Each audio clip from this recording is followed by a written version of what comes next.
Muito bem, meus queridos, nós vamos hoje para a nossa evidência probatória de uma fé genuína. E eu quero convidar você para abrir a palavra de Deus em Tiago, capítulo 5, versículo 12. Somente esse versículo. Tiago, capítulo 5, versículo 12.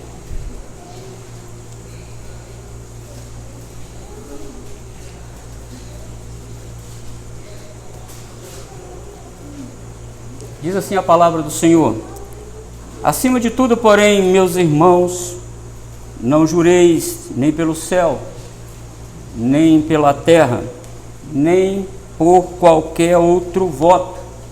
Antes, seja o vosso sim, sim, e o vosso não, não, para não cairdes em juízo.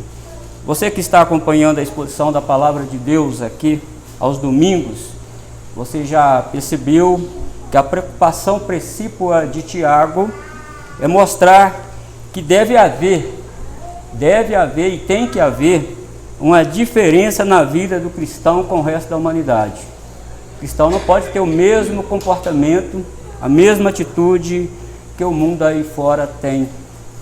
Porque aqueles que dizem que foram regenerados pela palavra de Deus, pela palavra da verdade, diz Tiago, na sua vida diária deve provar isso. Ele precisa provar isso. Nós já estamos acompanhando aqui Tiago. Ele sempre nos diz: olha, assim falai, assim procedei. Palavras para Tiago não vale como evidências probatórias de uma fé genuína. É preciso ter uma vida que comprove isso. O Espírito Santo, queridos, guiou a mente de Tiago para falar àqueles irmãos da dispersão e também a nós que não deve haver descompasso entre o nosso discurso religioso com a vida prática. Volta aí para o capítulo 1, versículo 26. Diz Tiago lá: se alguém supõe ser religioso, deixando de refrear a língua, antes enganando o próprio coração, a sua religião é vã.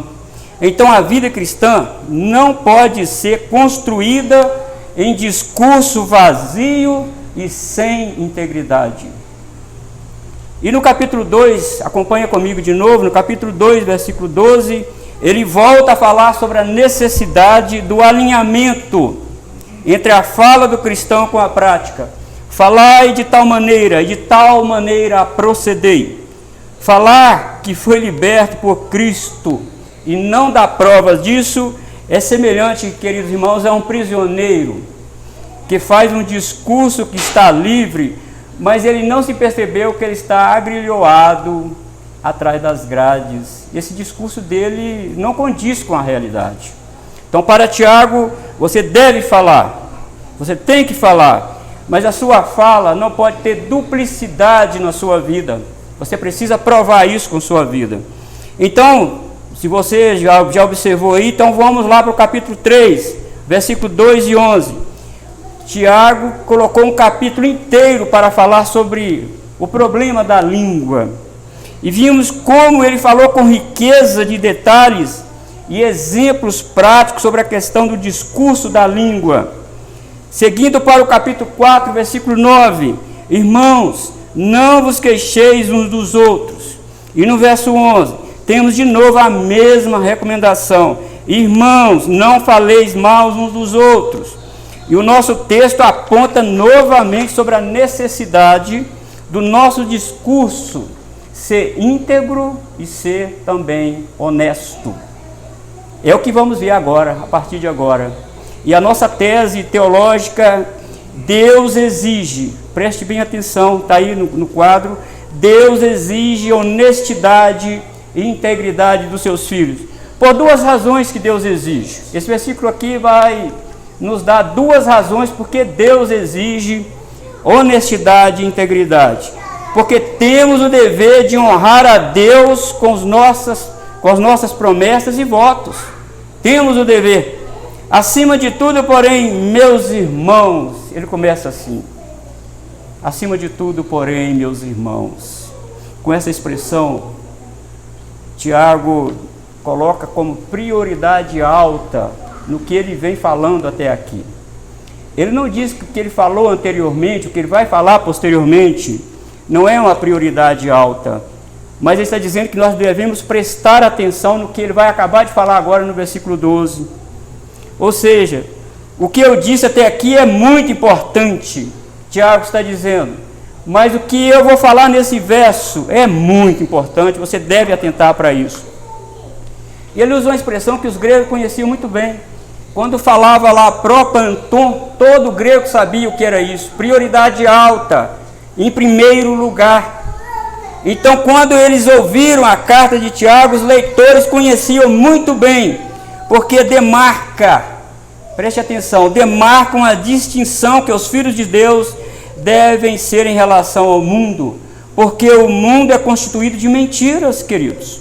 O mundo é constituído de mentiras, de fraudes, de engano, e não seria exagero dizer que se agora em diante prevalecesse a verdade, tudo que foi construído até agora desintegraria, porque há mentiras para todo lado, há mentira nas embalagens de produtos, porque nem sempre o que está escrito ali é de fato verdade com relação ao produto.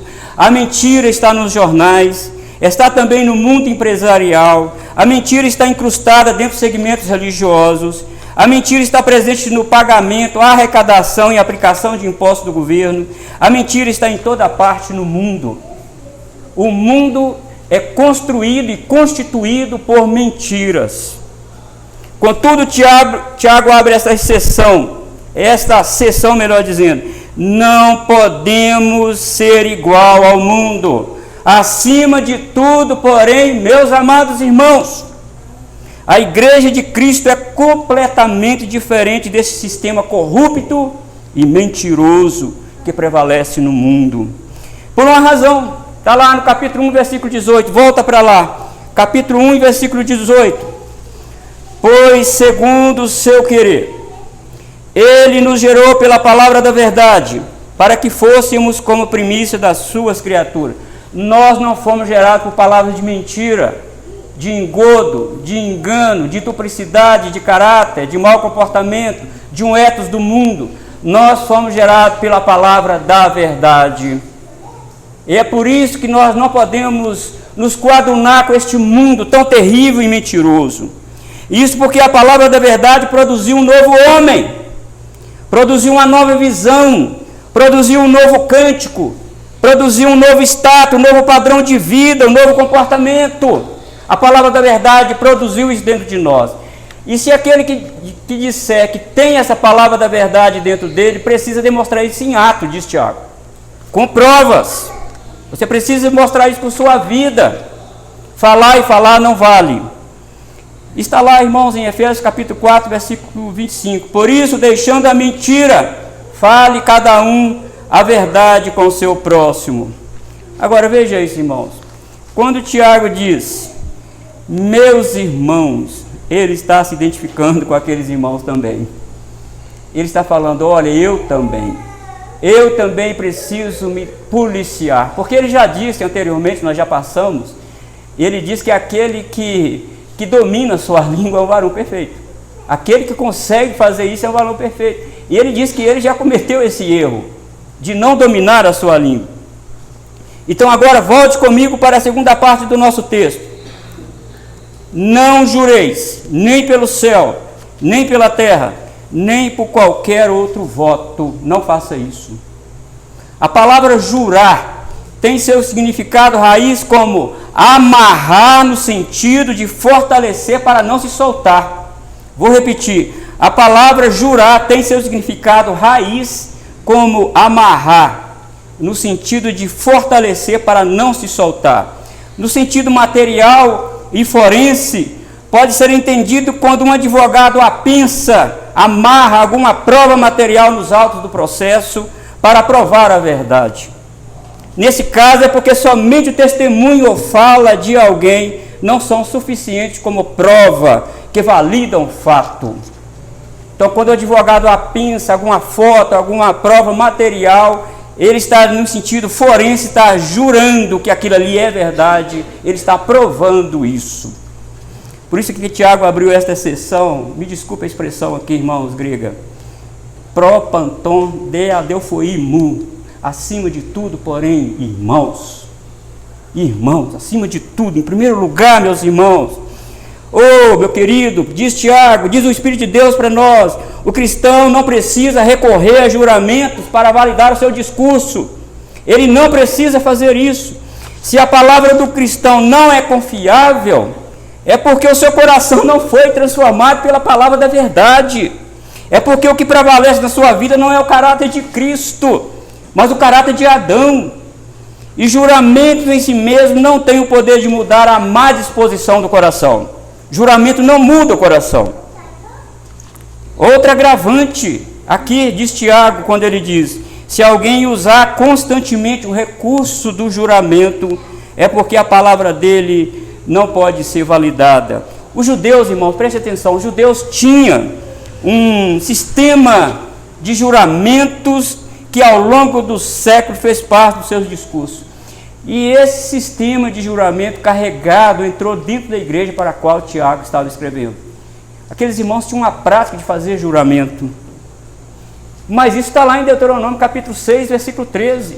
Deus autorizou o seu povo a usar o nome dele, se necessário fosse, para jurar. Está lá em Deuteronômio 6, versículo 13. O Senhor teu Deus temerás, a ele servirás, e pelo seu nome jurarás. Você percebe que Deus autorizou aqui usar o nome dele, se caso fosse necessário. Mas sabe o que é que os fariseus faziam no dia de Jesus? Eles burlavam isso aqui. Não usavam o nome de Deus para não cair em juízo, como diz Tiago aqui. Eles achavam que se jurasse pelo céu, ou que se jurasse pela terra, ou que se jurasse pelo trono de Deus, não estaria jurando pelo nome de Deus, e se fosse falso o seu juramento, se fosse mentira o que ele estava dizendo, ele não estaria submetido ao julgamento de Deus. Tiago diz, não. Se você for lá para Mateus 23, versículo 16 a 22, mostra Jesus indignado contra os artifícios dos fariseus na questão dos juramentos falsos, para escaparem do juízo de Deus.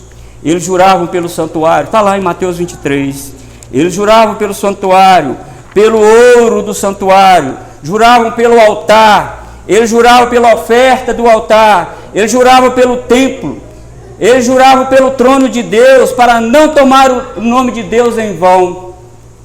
Jesus disse que o santuário, o altar, a oferta, o ouro, o céu, o trono de Deus, tudo pertence a Deus.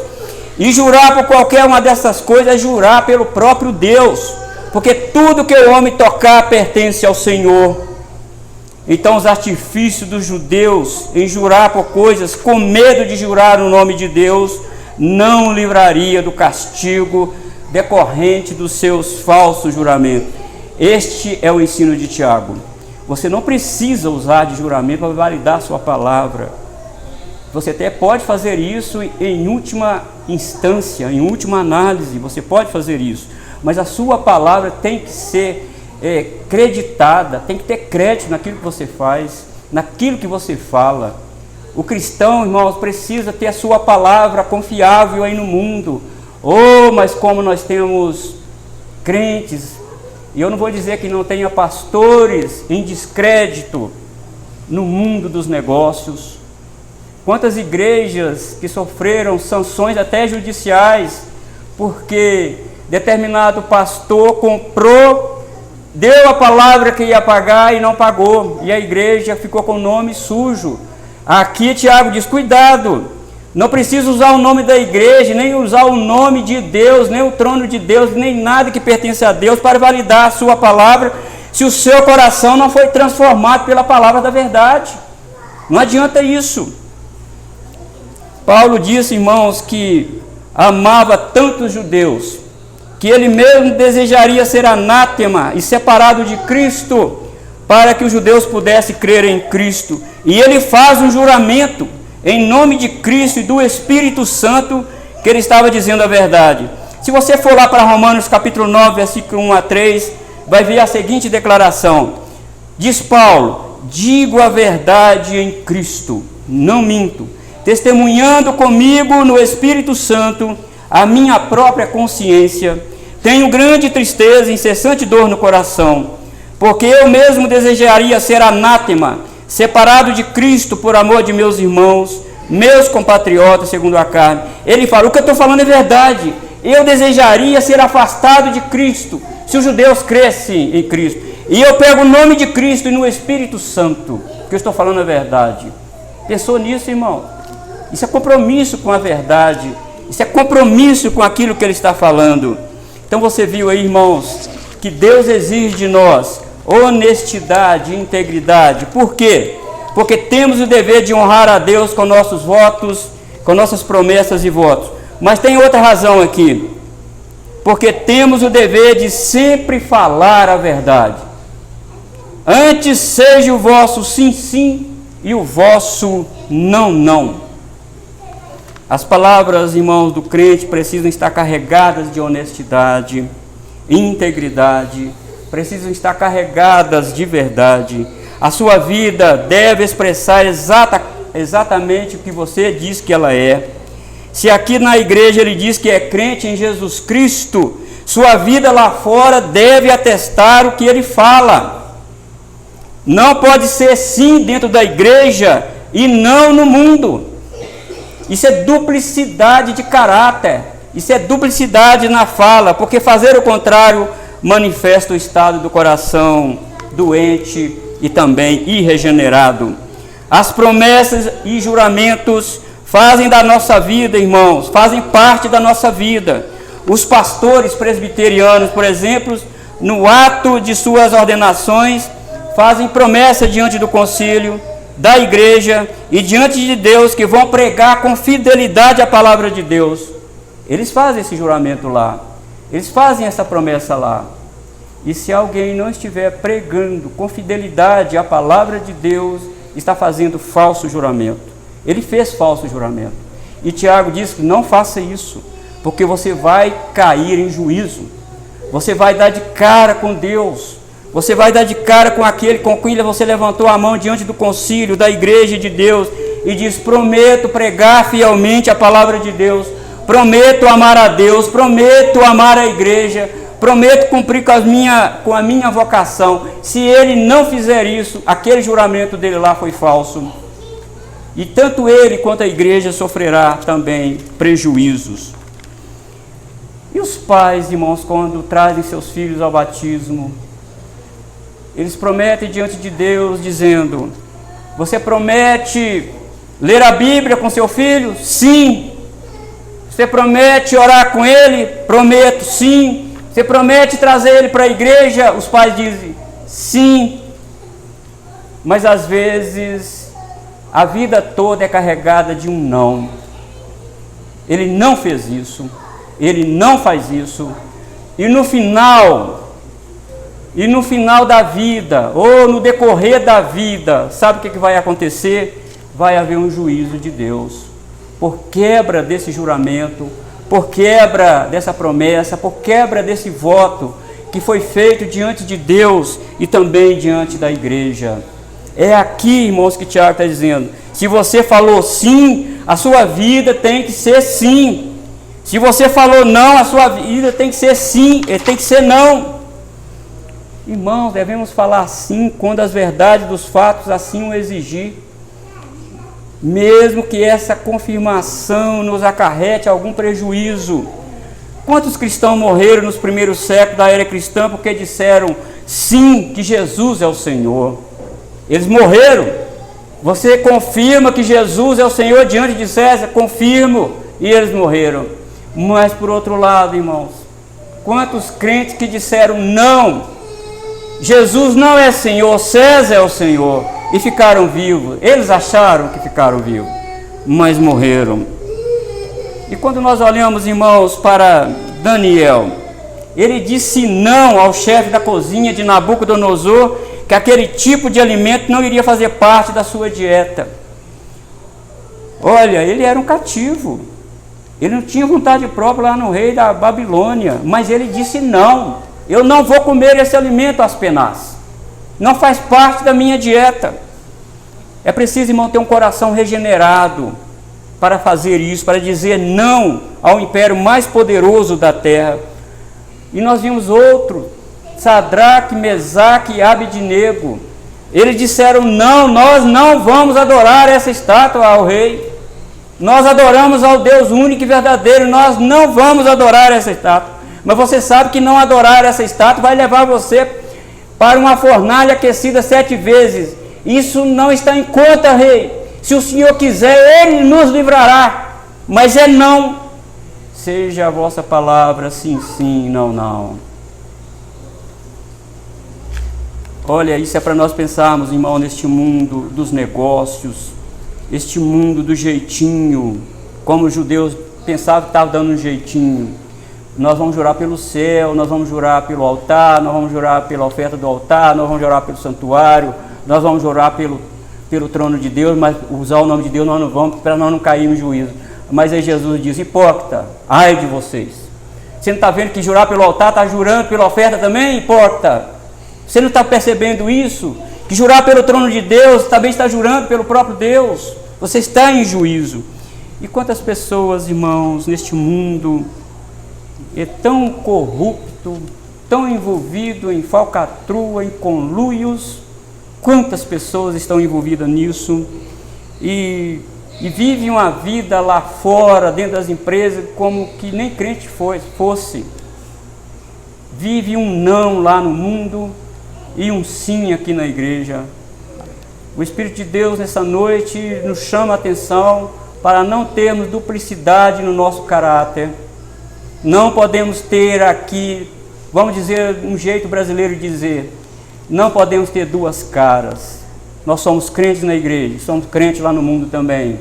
Nós somos crentes lá na empresa, nós temos que falar não para a falcatrua das empresas, nós temos que falar não para esse sistema corrupto, porque está dentro de nós a palavra da verdade.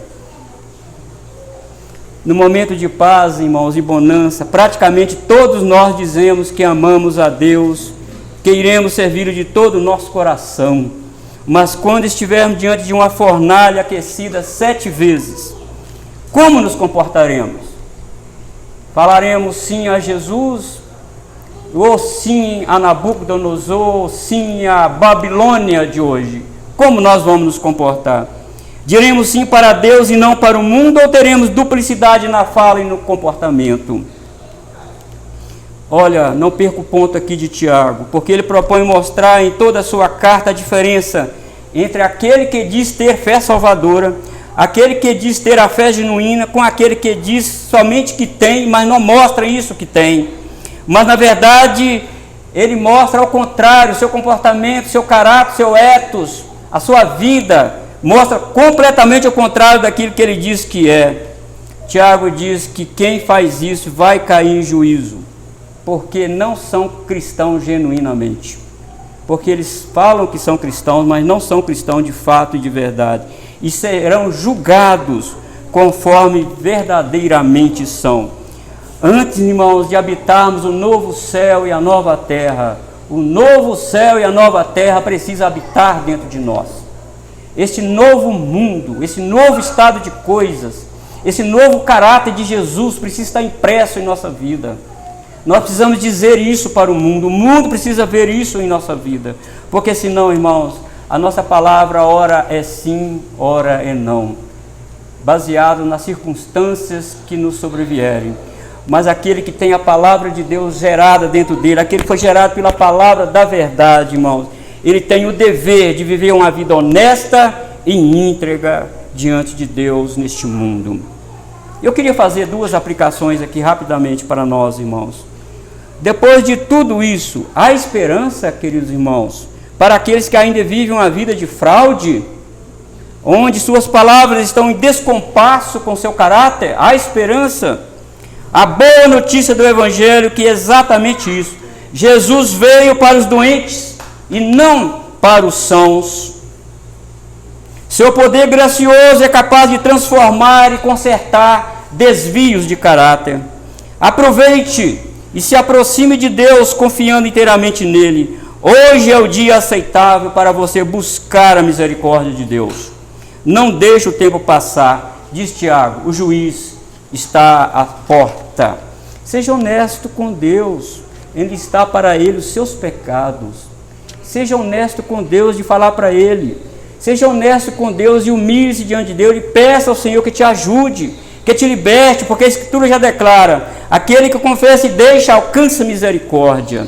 Não permita que você se acostume com o erro, com falcatruas.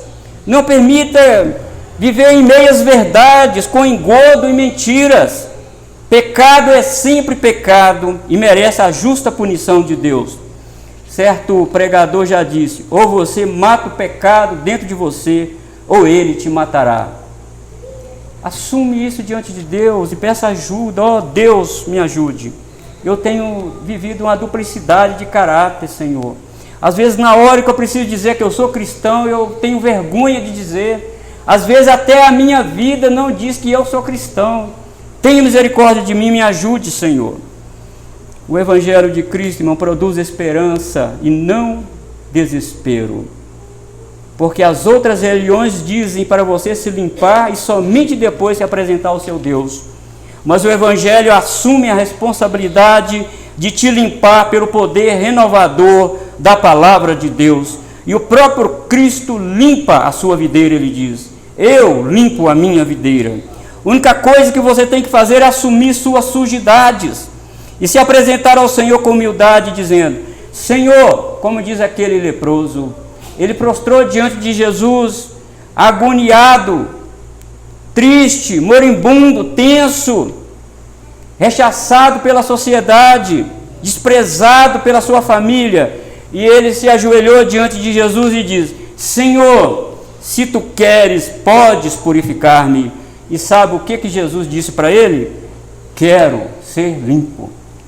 Que nessa noite, irmão, se você está com dificuldade nisso, de viver uma vida cristã que agrade a Deus com honestidade, com integridade, faça como esse leproso. Ó Senhor, tu sabes da minha vida, tu conhece o meu coração, tu sabes da minha dificuldade. Ó Senhor, o Senhor pode limpar e eu quero que o Senhor me limpe. Claro que Jesus vai dizer: eu quero ser limpo. Portanto, não perca aqui, irmãos, o sermão aqui desta noite. Deus exige honestidade e integridade do seu povo. Deus exige. Por que Deus exige? Porque Ele plantou a palavra da verdade dentro de nós. E nós temos, irmãos, o dever de exatamente demonstrar quem nós somos para este mundo perverso, este mundo corrupto, este mundo, como diz João, que está no maligno. Mas a igreja está em Cristo. A igreja não está no maligno, nós não pertencemos a este mundo, irmãos.